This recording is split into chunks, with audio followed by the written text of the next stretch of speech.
사랑의 하나님 아버지 감사드립니다.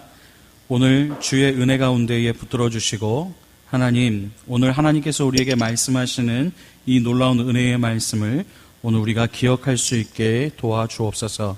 말씀 가운데에 말씀에 충실하여 오늘도 그 말씀 따라 살아갈 수 있는 우리 모두가 되게 하여 주옵소서. 감사함을 드리며 예수님의 이름으로 기도 올려옵나이다. 아멘. 우리 앞뒤 좌우로 인사합시다. 사랑합니다. 축복합니다.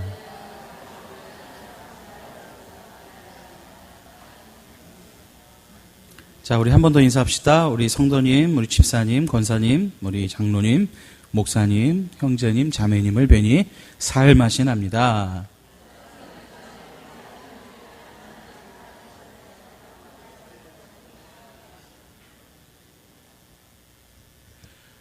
오늘은 계속 이어지는 마태복음 말씀 가운데 더 나은 의라는 제목으로 오늘 잠시 말씀 나누기를 원합니다.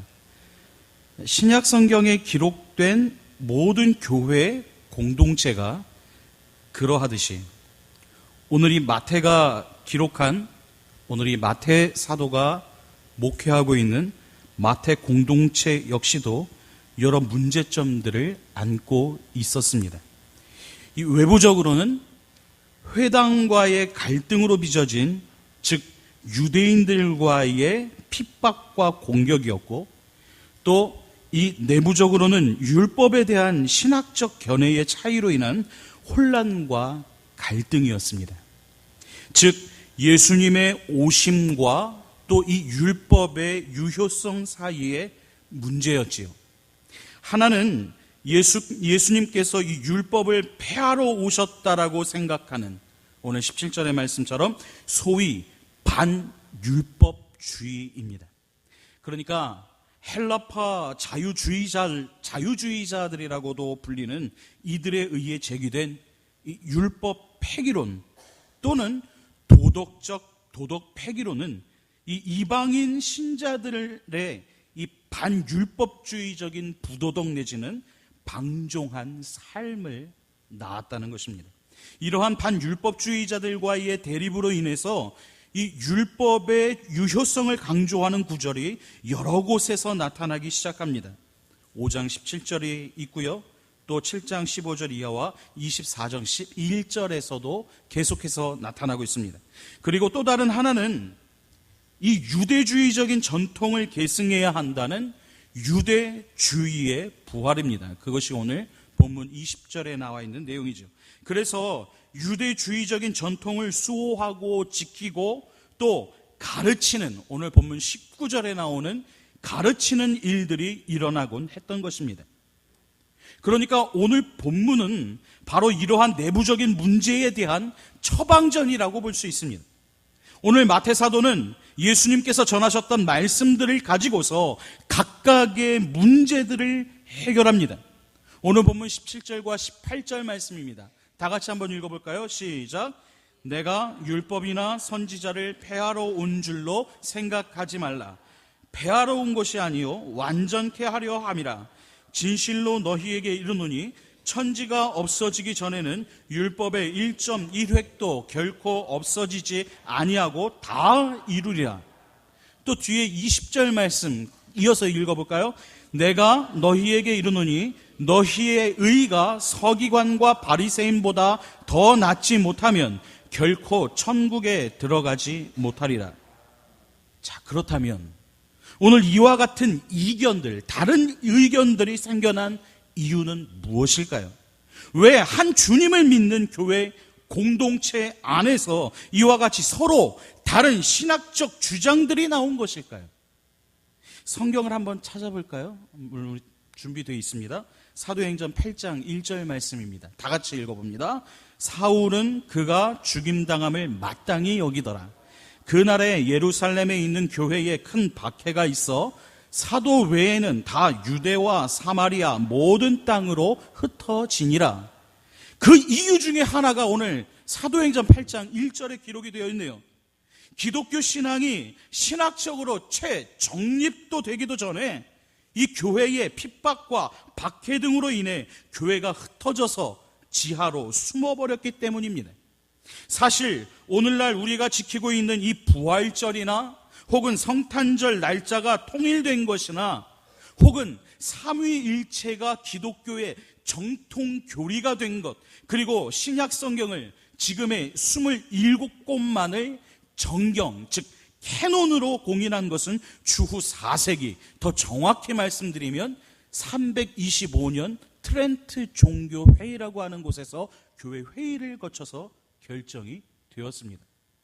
그러니까는요, 오늘 성경 공부반과 양육반을 하신 분들은 갑자기 막 새록새록 막 기억이 나게 되실 것 같아요. 이 마태 공동체 역시도 이러한 환경 가운데에서 세워진 교회였습니다. 그들의 신학적 갈등의 원인은 크게 두 가지로 추측해 볼 수 있습니다. 첫째는 예수님의 교훈과 사역들입니다.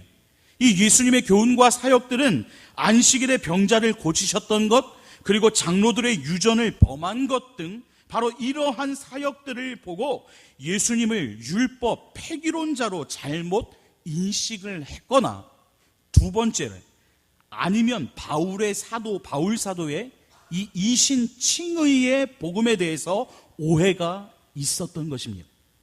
즉 마태의 공동체가 바울 사도로부터 구약과 신약, 그리고 율법과 복음, 믿음과 윤리의 관계에 대해서 자세하게 설명을 들을 기회나 그런 시간을 가지지 못했을 것이다 라고 하는 것이 그 추측의 이유가 되는 것입니다. 그런데 더욱 안타까운 것은요, 이러한 구약과 신약, 율법과 복음, 믿음과 윤리의 관계는 굳이 이 초대교회의 문제만이 아니라는 것입니다.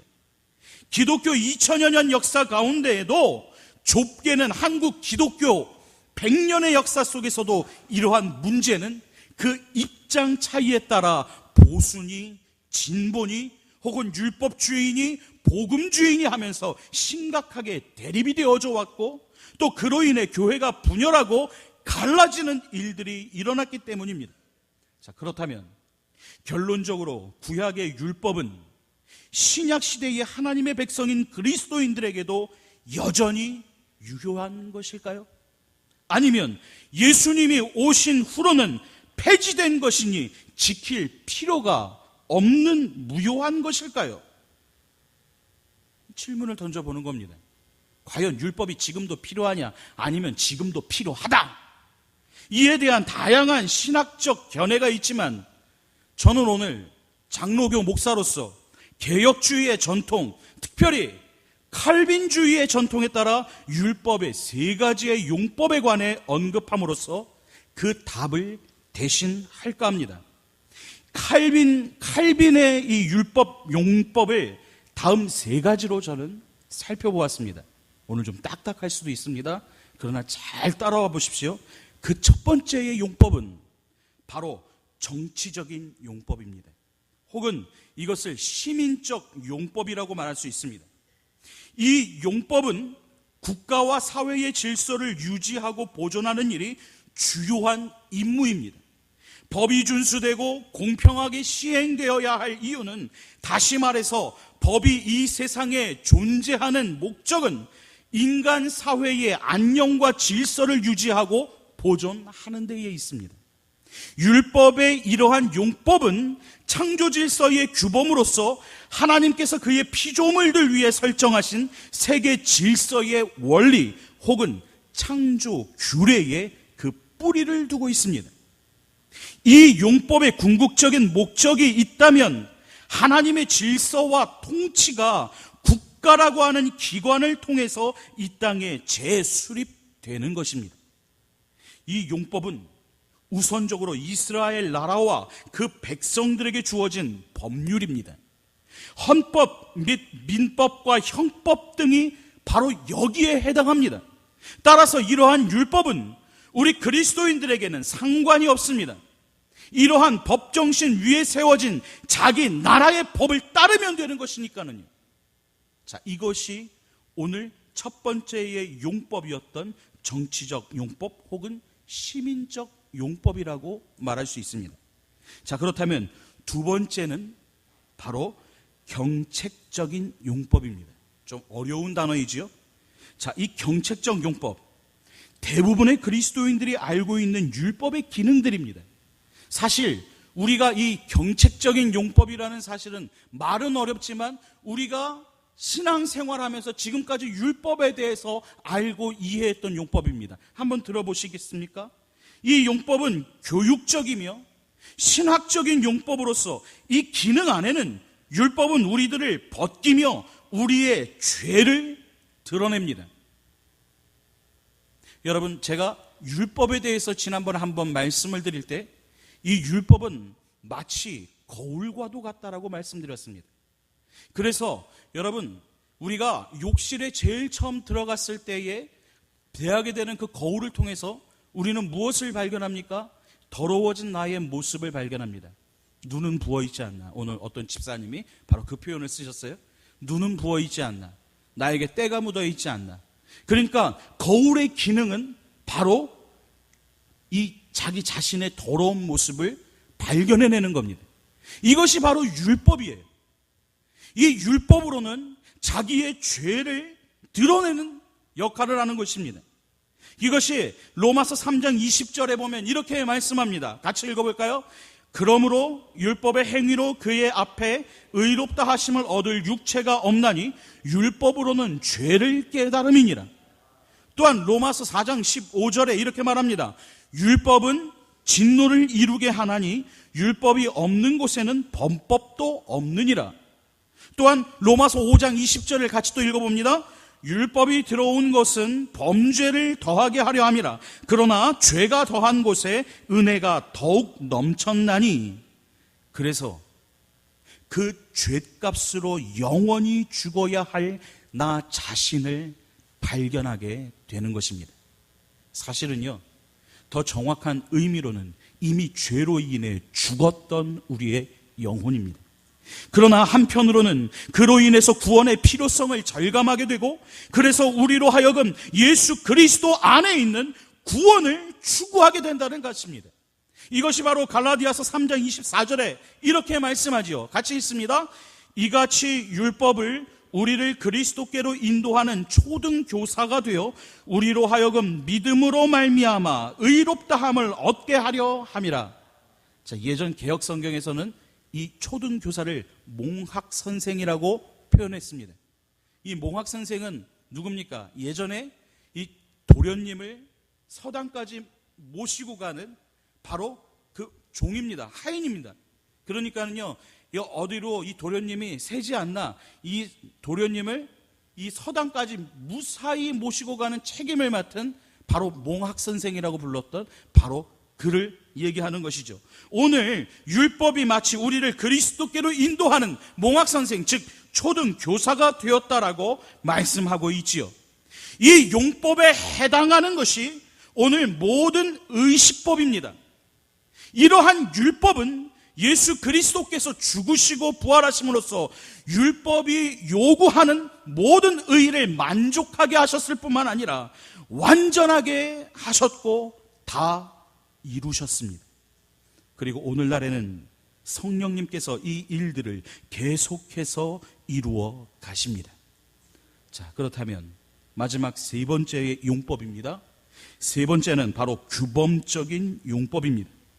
자, 이러한 율법 이해는 종교 개혁이 우리들에게 남겨준 커다란 유산의 하나로서 칼빈은 이 규범적 용법이라는 중생한 자를 위한 용법이라는 표현을 더 선호하고 있습니다.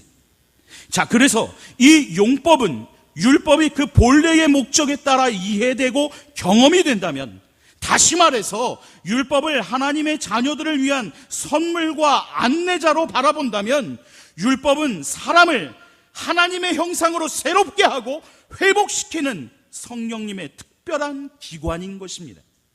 율법은 하나님의 백성이 하나님의 백성으로서 살아가도록, 즉 성화되도록 하는 성령 하나님의 독특한 기관인 셈입니다. 따라서 성령님 안에서의 삶이란 바로 율법 안에서의 삶이라고 규정할 수 있습니다. 이 용법에 해당하는 대표적인 것이 바로 십계명과 같은 도덕적이고 윤리적인 생활의 법칙과 규범들입니다. 이 율법은 구원받은 천국 백성들의 거룩한 순결을 유지하고 보존하게 합니다. 그런데 중요한 것은요, 예수님은 그 계명 중 가장 큰 것을 사랑이라고 말씀하셨습니다. 여러분, 10계명의 제1계명부터 4계명은 바로 하나님에 관계된 계명입니다. 그래서 하나님을 사랑하라고 가르치는 거예요. 그 다음에 제5계명부터 마지막 10번째 10계명은 바로 인간과 인간 사이의 규례들을 다룬 계명입니다. 그래서 인간을 사랑하라고 하는 거예요. 그래서 예수님께서는 율법을 폐하러 온 것이 아니라 이 율법을 오히려 완성하게 하러 오셨다라고 말씀하시면서 이 10계명을 단 2계명으로 하나님을 사랑하고 내 이웃을 사랑하라고 말씀하고 있는 것이에요. 이것이 바로 오늘 그 계명 중 가장 큰 것을 사랑이라고 말씀하십니다. 그래서 마태복음 22장 37절부터 40절까지의 말씀에 이렇게 말씀합니다. 같이 읽어봅니다. 시작. 예수께서 이르시되 내 마음을 다하고 목숨을 다하고 뜻을 다하여 주 너의 하나님을 사랑하라 하셨으니 이것이 크고 첫째 되는 계명이요 둘째도 그와 같으니 내 이웃을 내 자신같이 사랑하라 하셨으니 이 2계명이 온 율법과 선지자의 강령이니라. 아멘. 또한 바울 사도는 그 사랑을 율법의 완성으로 말하고 있으면서 그 내용을 로마서 8장 4절과 13장 8절에서 10절 그리고 갈라디아서 5장 14절과 6장 2절에 말씀합니다. 이 내용을 우리가 한번 차례대로 한번 살펴볼까요? 먼저 로마서 8장 4절입니다. 시작. 육신을 따르지 않고 그 영을 따라 행하는 우리에게 율법의 요구가 이루어지게 하려 하심이니라. 자, 로마서 13장 8절부터 10절입니다. 시작. 피차 사랑의 빛 외에는 아무에게든지 아무 빛도 지지 말라. 남을 사랑하는 자는 율법을 다 이루었느니라.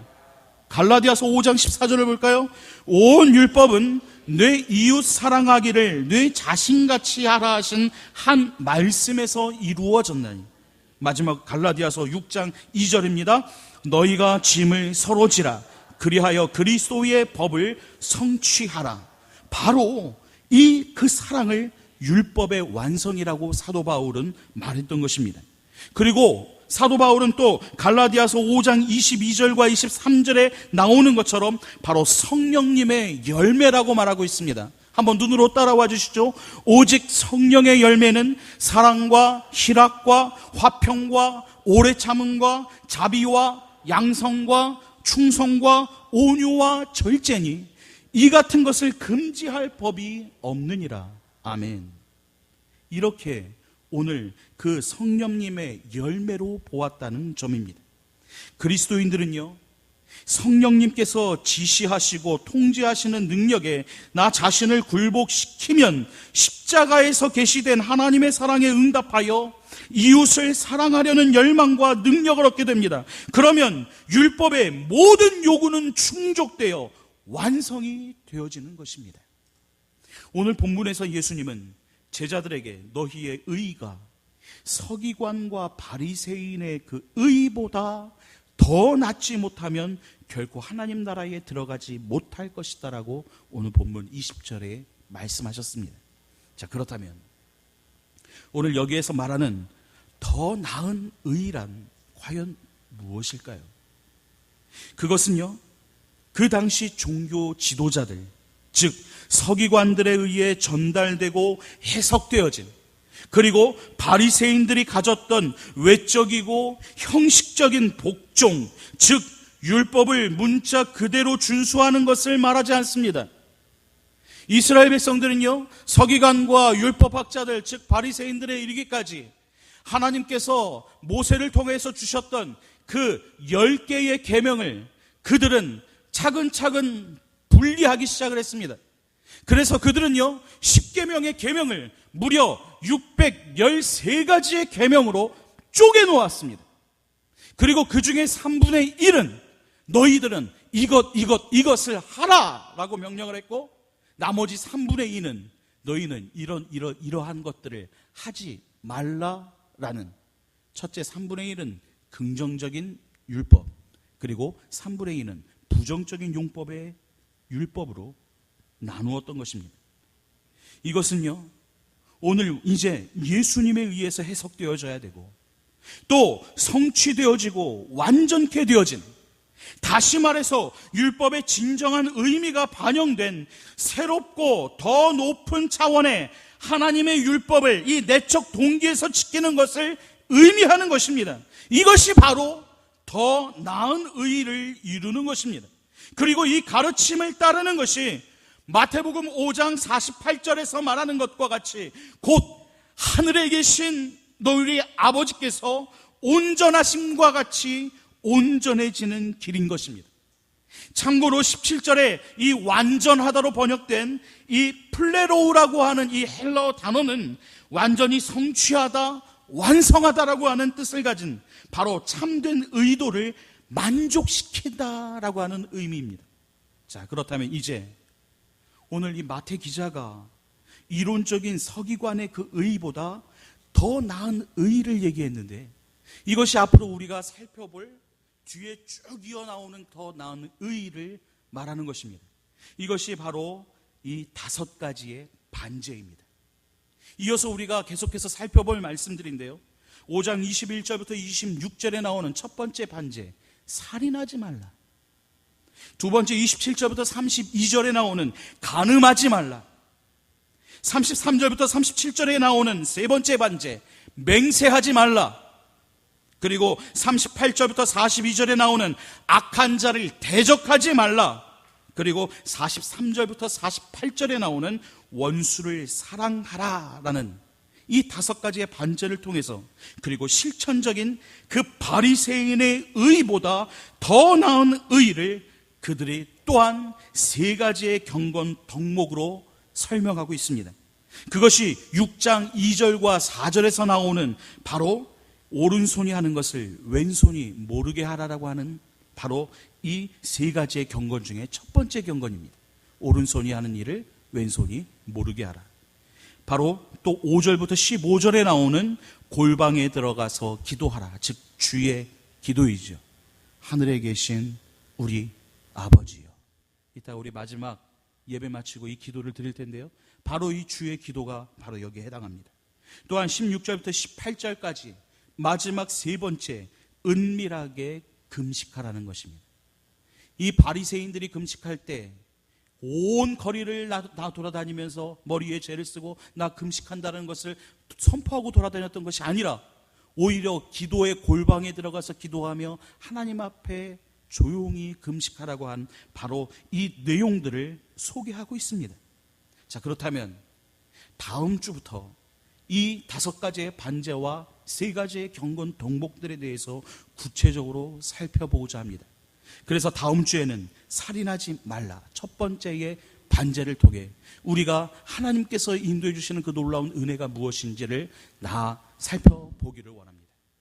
오늘 하나님께서, 우리 주님께서 말씀하신 더 나은 의, 오늘 의에 줄이고 목마른 자는, 오늘 하나님께서 인도해 주시는 이 놀라운 은혜가 우리 모두에게 함께 소원되며 이루어지기를 소원합니다.